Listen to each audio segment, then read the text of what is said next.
much, everyone, for coming back after morning tea, after that couple of really compelling sessions to start. We've got the really lovely task of starting to talk to you about outcomes and starting the outcome stream. And I'm, first of all, would like to acknowledge that we are meeting on the land of the Gadigal people of the Eora Nation and pay my respects to elders past, present and future, and also acknowledge any Aboriginal and Torres Strait Islander people who are here at the conference today. My name is Jo Taylor and I work for the Paul Ramsay Foundation. I'm super excited about that. I've been there about 3.5 years. But recently, I got a new role, which is called Chief Capabilities Officer. And the last time I announced that, afterwards people came up to me and said, "What does that mean?" And I was like, "I'm still working it out." But under my remit is my responsibility to work out how we as a foundation are going to use data, measurement, and insights to improve our performance, understand our partners' progress, and to really think how together we might be able to work out whether we are having some outcomes and start to gather some proof about what those outcomes are and how we've actually achieved them. I'm a bit of an outcomes nerd, and that doesn't mean I'm a technical nerd, because actually I'm hopeless at the technical bit, but I actually think outcomes and progress to outcomes are the things that help us really improve and understand all the people in the room that are here. It's like we all want to make things better, and they help us understand whether we're doing that. And I think I'm really enjoying this new journey that this is about progress, not just about the end result. Recently, I was very lucky to go to both the US and the UK and kind of talk about outcomes with philanthropy. And I was really heartened to hear that most of the organisations are telling me that it's not just about the impact, but it's also how do we kind of get there. And in fact, Atlassian Foundation, not Atlassian, that's here, isn't it? Atlantic Philanthropies, who is about to close after like 30 years of spending billions of dollars all around the world, when we asked them, what would you do differently?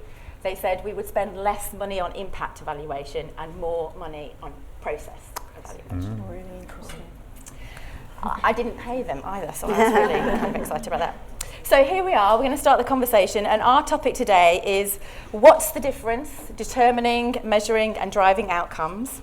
All of our amazing participants today work with people and with data to understand the issues that are facing people and to identify what do we do about those issues. So I'm first going to introduce Professor Eileen Baldry, who is the Deputy Vice-Chancellor of Equity, Diversity and Inclusion and the Professor of Criminology at UNSW. Eileen's research work is at the interface of crime, mental health and social disadvantage, and I'm sure lots of you have already read it. Next I'm going to introduce Gary. Gary Groves is the CEO of Their Futures Matter in New South Wales, and this groundbreaking work is using data to identify and respond to complex needs for the kids in out-of-home care and their families. Next we've got Susie Farrell, who's the Research Director at Health Justice Australia, and Susie brings research insight into how legal and other needs interact and intersect, and a perspective on how the legal services can work with health and social services to contribute to well-being. And last but no means least, we have Dr. Megan Williams, who is a senior lecturer and the head of Indigenous health discipline at the Graduate School of Health at UTS. Megan leads the NABINA, did I say it correctly? NABINA. Thank you very much. Project in which Aboriginal and Torres Strait Islander people lead analysis and interpretation and discussion of the findings related to Aboriginal and Torres Strait Islander children in the New South Wales Child Development Study. So we want to explore the opportunities for measurable outcomes which speak to both the community, diverse service partnerships and funders. And we have an incredibly diverse and expert panel. So whilst we're going to start having a conversation, soon I'll be throwing open to you. So if you have got a question, kind of raise your hand and we will kind of get to you, because we want this to be as interactive as possible. But first off, I'd really like to start with Megan. So could you give us an idea, Megan, of what does success look like when you're trying to address intersecting issues that cross service silos? Just a small question to start with. That's fine. I have to be very careful about how I answer it, in that I am trained to talk for whole semesters on topics like this. So I shall try and keep it short. Number one, if there's any measurement of outcome to be done with Aboriginal and Torres Strait Islander people who are high numbers of service users, the questions must be asked from an Aboriginal or Torres Strait Islander perspective. And there are tools and frameworks to do that. So success has to be defined by the people using the service. Aboriginal mobs are so different right across the country.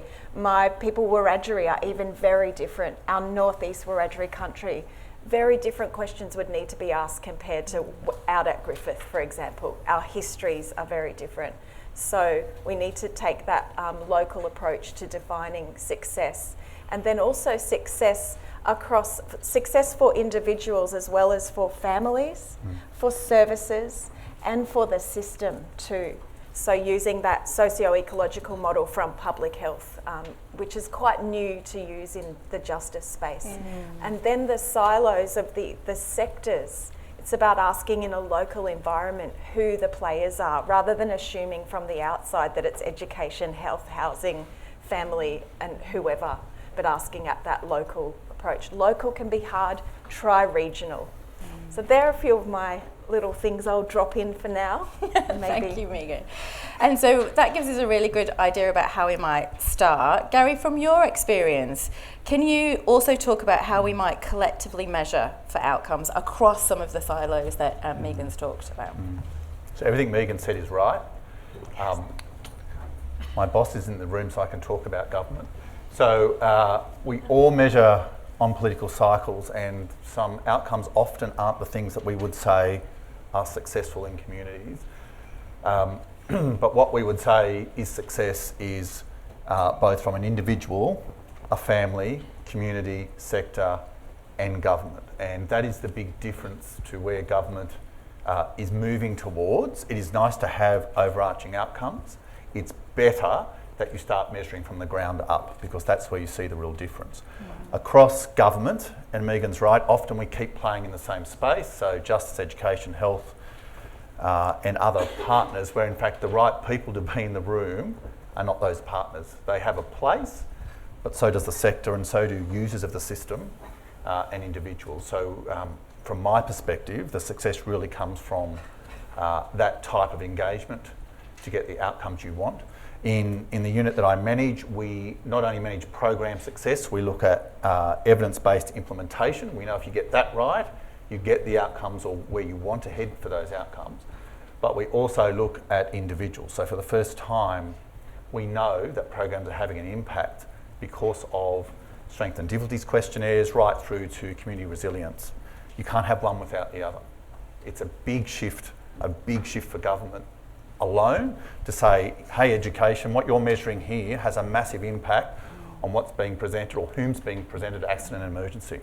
Significant. Hey, justice, people in juvenile justice are impacting education outcomes. But we have never done that work. We have 38 outcomes in New South Wales across government. And I'm the lucky one to currently work on how do you push them all together and have one outcome, but measure across government at least to start that conversation. Well, that also sounds like a very small task. Do you want to, before we move on and ask the other panel members to comment on that, do you want to give us a little bit of insight about what it's taking to actually start having those different conversations internally? So money talks, right?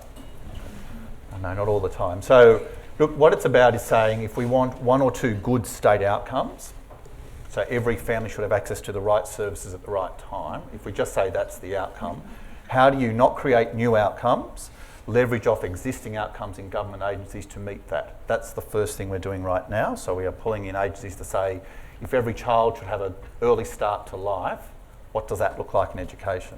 That's getting them into early preschool.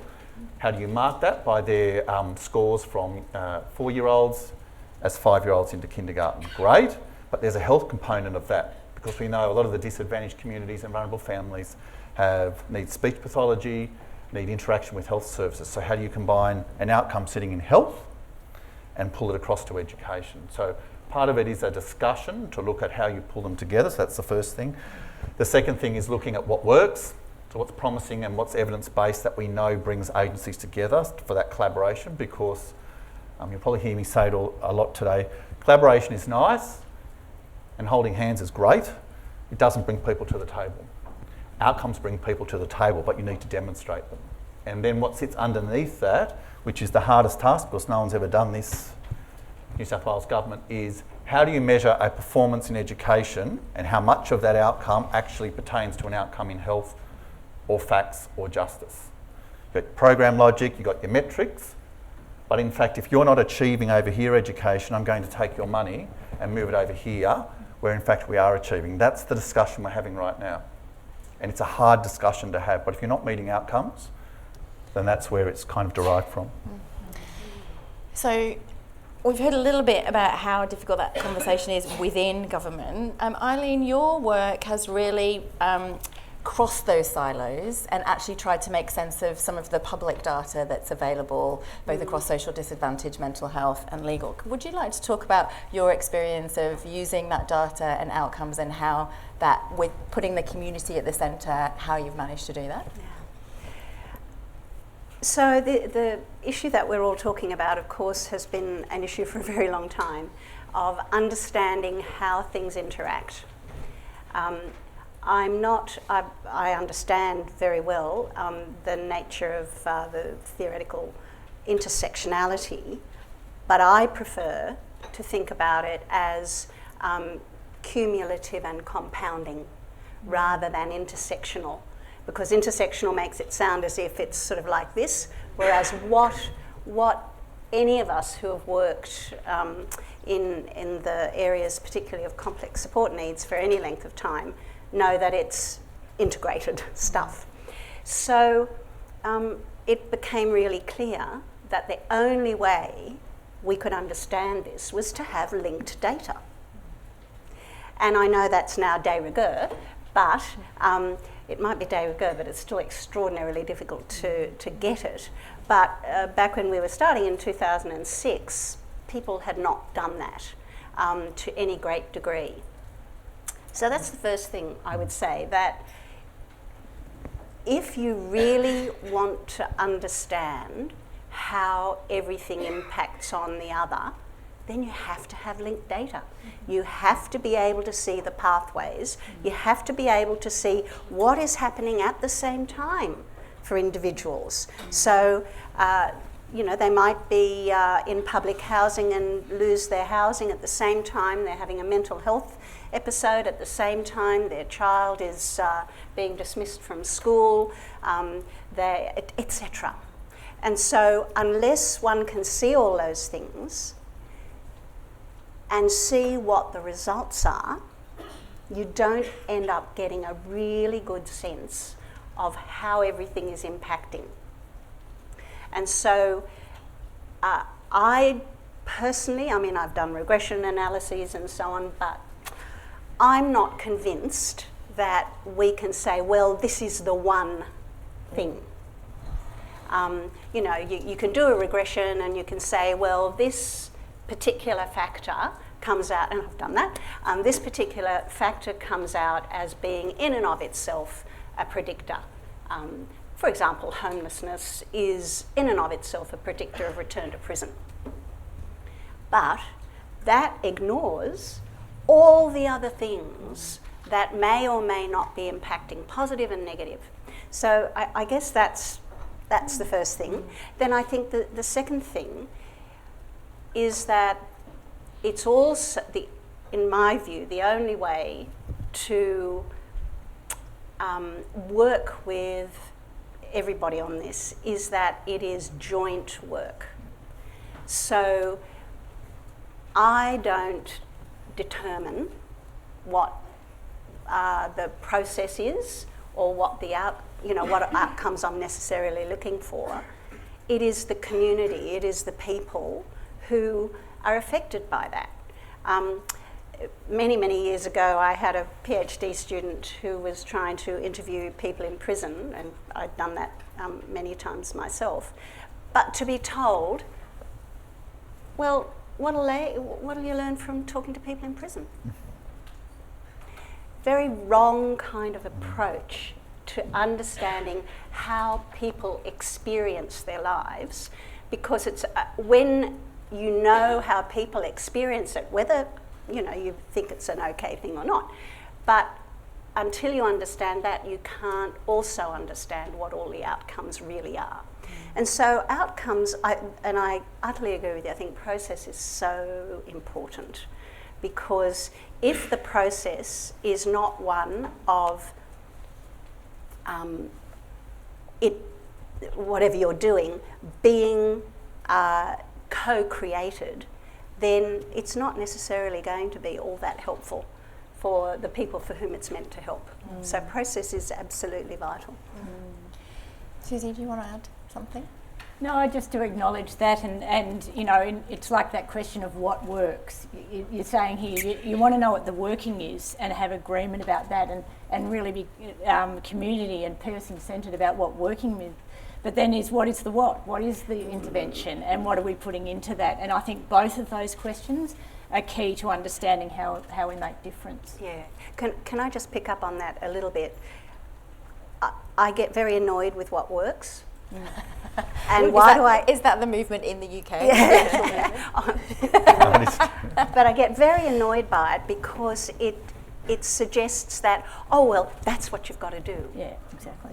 Yeah. Now that is not going to work for everyone else. I mean, Megan just talked about how different it is across New South Wales with Aboriginal communities.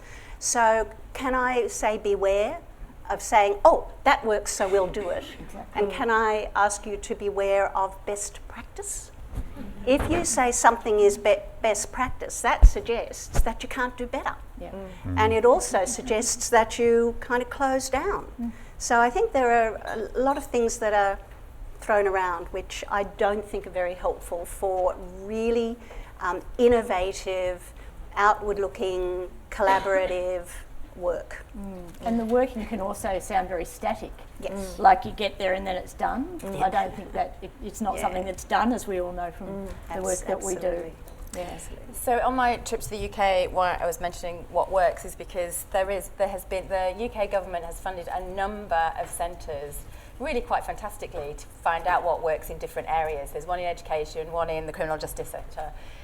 But even when they've found out what works, they're still struggling with the next bit. Yeah. It's like, how do you translate it? And what does that translation actually look like? Because they've totally worked out, which will come as no surprise to all the practitioners in the room, that if you stick it on a website or you print a booklet, it doesn't actually do anything. And again, if you'd gone back to the principles that you all talked about with actually working with the people who needed that information to work out how was best to translate it, they'd have worked that out much quicker than they have done, and wasted a lot less money. So what we've heard from you guys so far is that if we're going to look at outcomes, we really need to focus on people-centred and think about that and have people involved from the beginning at that local level. But we can't think of that there is this huge homogenous group around social disadvantage, and actually that would be a mistake, and we need to look at the characteristics of that, whether it's Aboriginal, Torres Strait Islander people or people in different places and regional. We've also heard from Gary that there's actually a massive shift in New South Wales government about doing things differently, and that outcomes really is a lever to start holding services to account about whether they're actually providing services that are helping people, and that might be quite a blunt lever with the funding, but actually that is seeing people shift. And again, I'm sure people have tried to work cross silos. Anything that starts to shift in essence has got to be kind of a good thing. And Eileen, what you talked about around the complexity, I think we heard, didn't we, with Charlie earlier, around him and his mum and all the needs of that family that was kind of needed. So a really good kind of example of that. So if we were going to think, Megan, this is another kind of question for you. Anybody who's grappling with what are the kind of outcomes that are actually going to make a difference, that are going to make people make different decisions, actually, like we've heard in a broad way, that's individual, that's family, and that's kind of services. But is there anything in your experience that actually does shift kind of policy from a policy perspective, or does shift at a service level kind of level that would be helpful for people who are here trying to change at those different levels? Yeah. Well, there's two things I can think of in my sort of current experience. One is using a framework that's called NABINA, and NABINA in Wiradjuri means kind of to plan, do, reflect and act, that action research cycle. NABINA, it's in Wiradjuri, the G is at the back of the throat, it's silent, so it's NGAA, NABINA. And it includes 4 sets of prompts to ask about the success of a program from an Aboriginal perspective. One set of prompts are about the landscape. If you're going to do work in an Aboriginal setting, here's some questions about the broader landscape that you really need to know about because they will influence program success, including a history of how services were developed in the region, how they work together.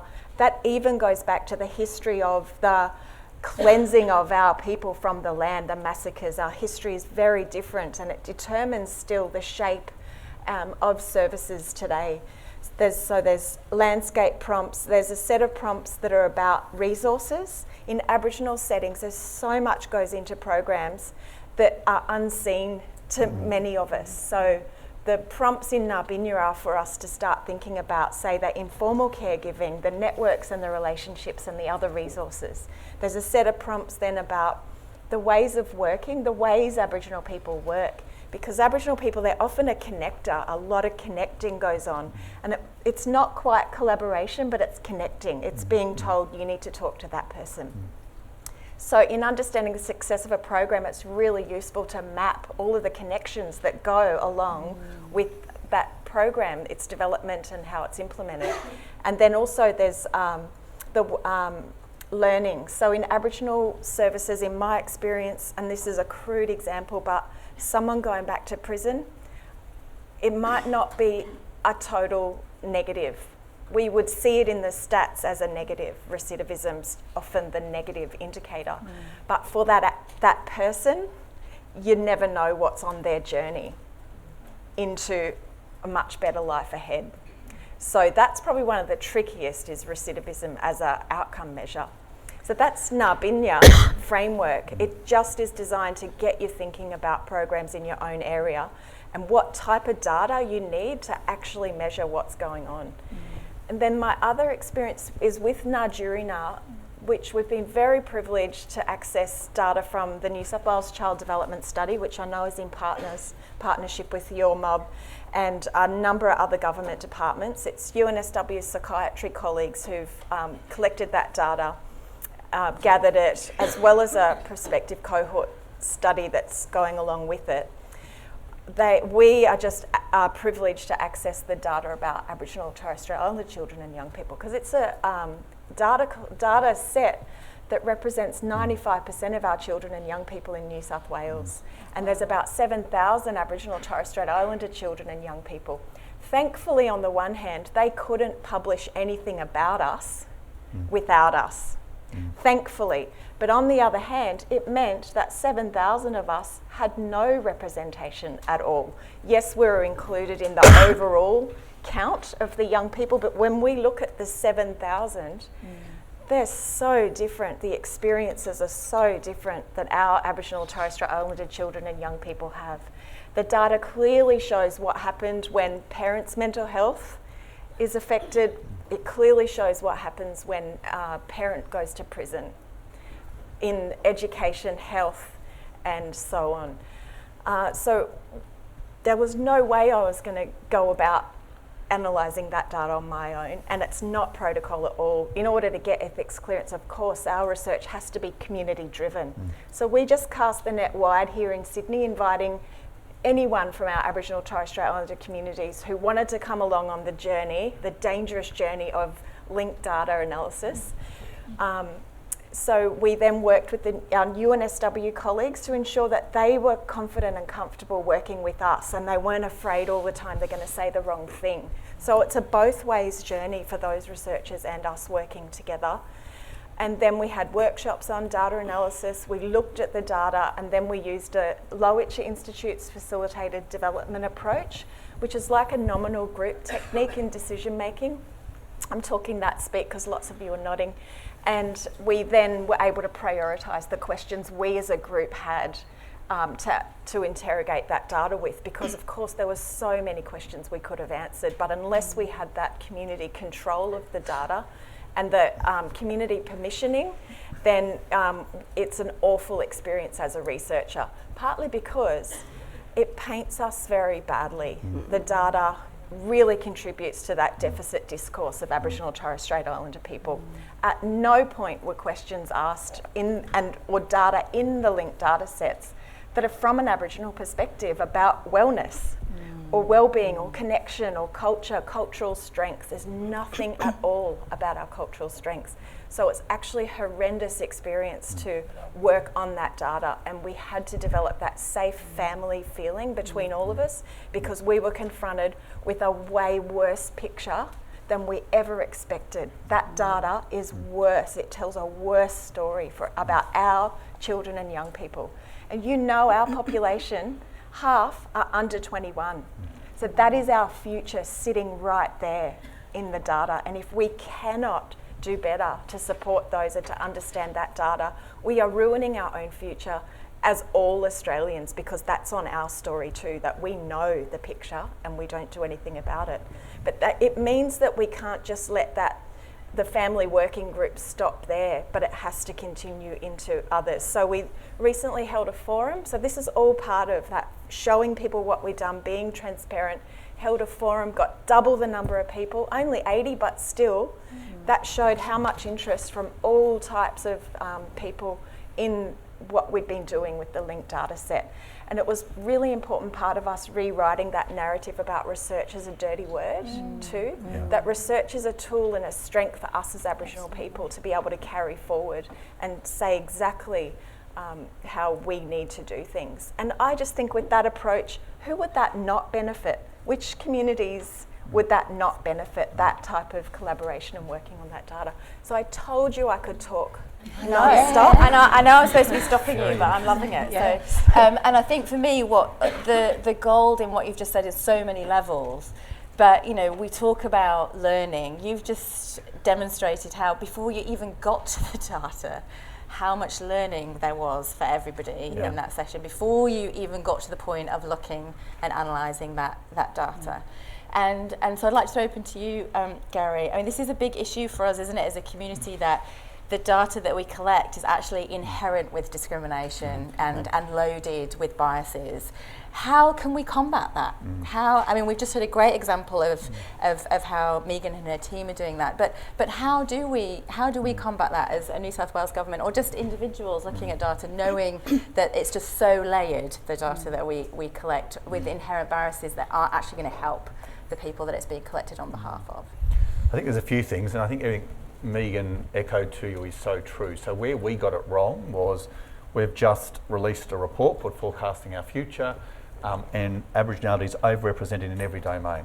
That wouldn't be a surprise to anyone in the room, but what we didn't have through the Privacy Commissioner was data sovereignty for Aboriginal people. And we would have loved, and we are doing it right now, to go back going, what does this actually mean? Because you're right, there is a bias that sits in that can be interpreted about 1,000 different ways. However you want to cut the data, you can get a very different picture, but it doesn't show the affirmative. So what does wellness look like in an Aboriginal community versus the deficit? So that's the first thing. But what we did do is, part of the data told us that in Western New South Wales, for example, there were about 700 young mothers who were what we would describe as vulnerable. Now, vulnerable means a lot to many different people, but we were looking at risk indicators such as birthing early, smoking during pregnancy, live in social housing, you've had a child protection concern, not a report, and you've had a justice interaction. If you put all those together, you get many vulnerable communities. Now, that is not saying just because you live in social housing, you have a bad outcome. What it does say is that these people out there are bubbling. We know about them, we're doing very little, or the service system is not responsive to that particular group of people. We have a universal system. Do we have a system that gauges towards vulnerability? Potentially we do. What we actually did do when you talk about working with communities is we took that data to Dubbo and we went to communities and said, is this right? Because I always say, you've got data here, insights, users and research. It tells part of the story. And we had a group of young Aboriginal women who'd experienced the system in a very negative way. And we said, how would you access health services when you find out you're pregnant? And they were very blunt to us and said, we would not walk through that GP's door because we know you're going to take our baby. So the grief is still there, but they wanted to go, well, what is the solution for us? So they actually came up with the solution to say, we want what you'd call care navigators, which are midwives who go into community, not sit in polyclinics, but into communities, start working with young Aboriginal mums and their families to actually better facilitate a response during birth. Now, Western usually do it really well with when there's no money, it breeds innovation sometimes, and they actually just re-navigated their service system to be responsive to that particular group. Because in the data we know the trajectory of these young mums, we can tell you over their 40-year lifespan where they'll end up. So unless we break the cycle at particular spots, and to Eileen's point, I agree, we look at promising evidence, not necessarily best practice, because the best promising evidence comes from community. And what we found in, you may be familiar with multisystemic therapy and family functioning therapy currently being rolled out around the state. Lots of criticism about that because it was from the United States. Great model, but did it have a cultural adaptation to New South Wales context? No, it didn't. So we then had to go, well, what does that look like in a program to get the success we want? That's different from the US. US have completely different problems. And so we worked that through. In the South Coast, Waminda, those who are familiar with Waminda, came to us going, your program is not working for us. So they've created a healing framework that's trauma-informed called NABINA, which is about to be launched. A continuum of care that intersects with any family at any point in their life, not just this siloed approach. So you start to see outcomes merely because the community said, this is actually what we want, we don't want this. What's interesting about measuring outcomes though is when we said, what does that look like in the South Coast? And she goes, got a great example for you. She said the other day, one of the government services was looking for a family, they were in a program doing really well, then they went missing. We have Aboriginal cultural mentors, she said. We got one of them onto the task and they found them literally in the bush. A week later, she goes, how do you measure that? How do you measure that? She said, because without their assistance, that family would have gone missing for a long time and those kids would be somewhere else right now. And so we've put a framework around how do you actually measure or capture evidence in Aboriginal community controlled organisations that are at the same playing field as mainstream organisations, as competitive, but have a completely different focus. And it's been really hard. It's been really hard. We've rolled out 12 different NGO sites at the moment. Some are quick, some take a little bit more time, but when you sit down with a frontline worker and ask, you tell me your program's really successful, so tell me why and what does it look like? They struggle because it's just what they do every day. It's not these high-level political outcomes we all strive, it's actually down in community. That's the important work that needs to happen. Now, I'm really conscious we've got about 15 minutes left, and I'd really like to throw open to you guys. So if people have got questions, then let us know now, and we can have a go at that, because we could keep on talking for the next 15 minutes, I reckon. So has anybody got a burning question? That's you. Hi, I'm Rosa. I'm from the Women's Legal Centre in Canberra. My question is about the work that I do with clients in the community is quite driven by an early intervention model. And in that case, what we're trying sometimes to measure is the absence of a problem. So our outcome is a negative. So I just wonder whether any of you have any suggestions, insights, ways that we tell the story of a nothing outcome, the lack of a problem down the track. That is such a great question. Yeah. Do you want to? I just think the absence of a problem may be well-being, and and so it's about turning it into the positive. What is the positive? And there's real power in naming success, as we've been hearing. And who gets the power to name success, or the difference we want to make, or the difference we want to see? So maybe one way to think about that is not, is there an absence of a problem, but is there the presence of well-being? And what does well-being look like? I can give you an example. That we did some cost benefit, not all dirty word, for people with disability, complex support needs who are in the criminal justice system. And we took people's cases, and we were able to show that there was one young woman, for example, absolutely on the road to forever being in the criminal justice system, significant mental health and cognitive disability, and a whole range of other things. There was an intervention. it wasn't early enough, but it was still a really good intervention. And so what we were able to model was, instead of continuing on the path that we would have, that the services would have pushed her into in criminal justice, she ended up in a much safer place, in housing and support. And so I think the way is in telling those sort of stories, and then being able to,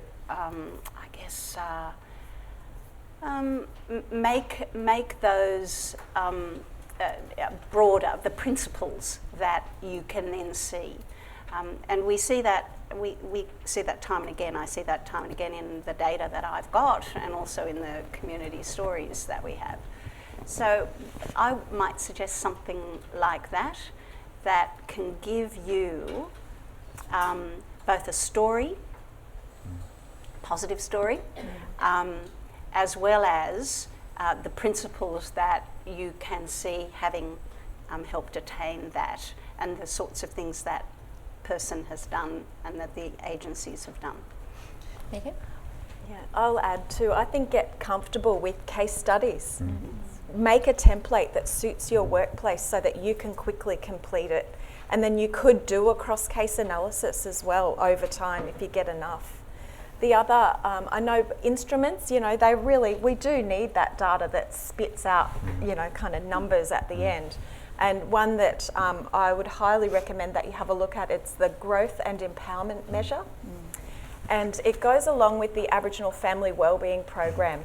It's had psychometric validation, and there's been a critical factor analysis done of a pool of 1,000. So for those of you who need that robustness, but it's also a measure that was developed by Aboriginal people, and it's visual. You can use it in groups, you can use it with individuals. You can do before, during and after, or just one snapshot in time as well. So of course the questions are about your growth and empowerment, your sense of contributing to your community, to your family. And it also has a question about spirituality in it too. So a much deeper, so case studies and the growth and empowerment, or the GEM, beautiful name. I'll say very big change in government is to start using those instruments. So for programs that come out of the unit I manage, we actually won't fund programs unless they can demonstrate that type of instrument. So a GEM or an SDQ, really down to an individual level of empowerment in families and working with the strengths of the family. So it's about, well, what's missing, actually what's working in a family that's keeping you together. And that information is so powerful. When you go back to government and say, look at the impact we're having on an individual level, versus we'll just fund you for the number of referrals through your door and hope it all goes really well for you. Well, that's 30 years ago. It is a real change in the way, the thinking of how we measure programs now and the success of implementation and outcomes. So, well, there's 40 publications about the Family Wellbeing Program, and many of them have info on the GEM as well. So it's got that robustness of the literature behind it. Awesome. Hi, Jenny from Just Reinvest New South Wales. We've been working alongside the Burke community for a few years, and working with the community to do a community-based, data-driven, local-based program. And I just wanted to ask a question to you guys around data and that minefield of linked data, but the importance of people like you guys as researchers and government of handing that data to community. There's often a kind of slightly patronising view that people keep the data. We've heard just here, I hold the data, I have the data, we've done this assessment. But the power of giving that to community to make their own with that data. And there seems to have been a view that we can't trust that community, that data in community's hands because it's traumatising. But unless community have that data in their hands, they can't turn that around. And it's been completely instrumental in Burke in giving that data to community and letting them come up with the solutions that have actually led to great justice and health outcomes. So I suppose the question to you guys is, what's it going to take to actually hand that data out? How do we get it out of the secrets, your secret vaults, and hand that over? In a context of strong Indigenous data sovereignty and support. Well, I've probably given enough of an example, but just a recap. So facilitating groups to demystify research. I think that actually some of the service providers are very research averse, and they can be gatekeepers for community too. So the workshops about research are vital. But following the ethics, NHMRC's ethical guidelines mean that we can't do things any other way than together with community. And Aboriginal people are often in governance roles in communities or are workers and are family members. So I think for us it's actually a bit easier to do it in that community connected way. Our ethical guidelines mean that we have to. But in the justice space, the ethics guidelines are different. They don't exist actually. There's the IATSIS guidelines. And so researchers can often get around not meeting ethical guidelines with Aboriginal people too. So that's where, on the researcher side of the fence, there's more to do definitely to, and power, it's power. Yeah, I think it's really important though to recognise that, there, of course, everyone in the room will know, there are fine lines between sharing what kind of data you share, because if I collect data as we're doing for something at the moment, and I am promising the people that I'm collecting the data from that they will remain anonymous, then I've got to make the data accessible to other people in a way which will not reveal who it is. And we have a similar issue in another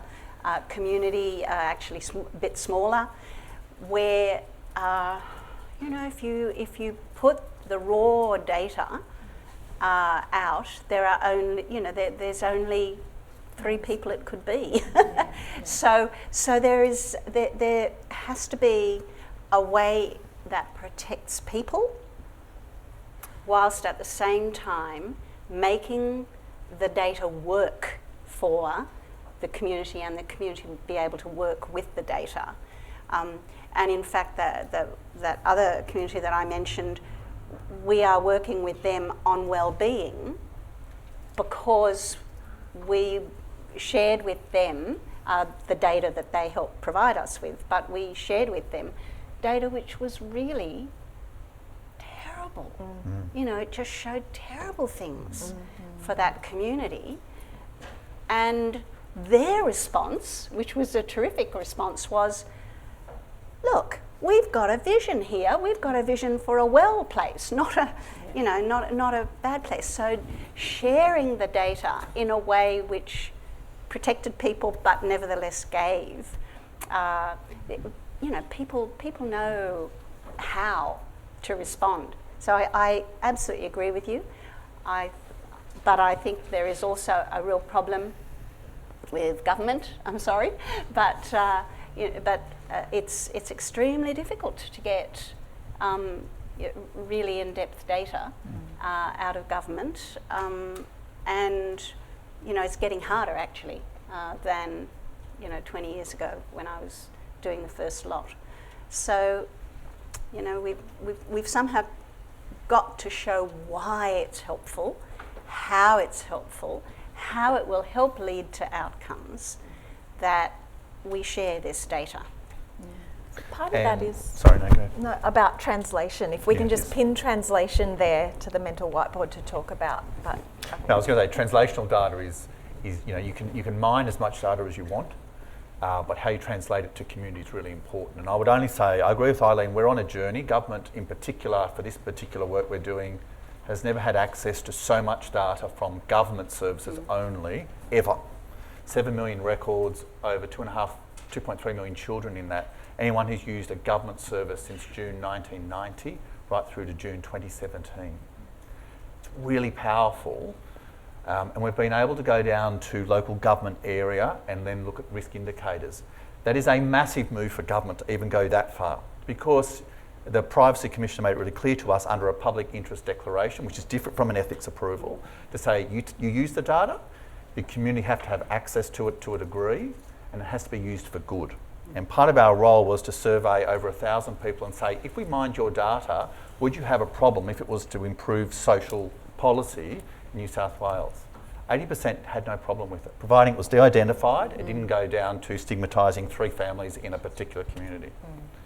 So I would say it's a journey. I think what Burke are doing is fantastic, but that's a really local arrangement that works.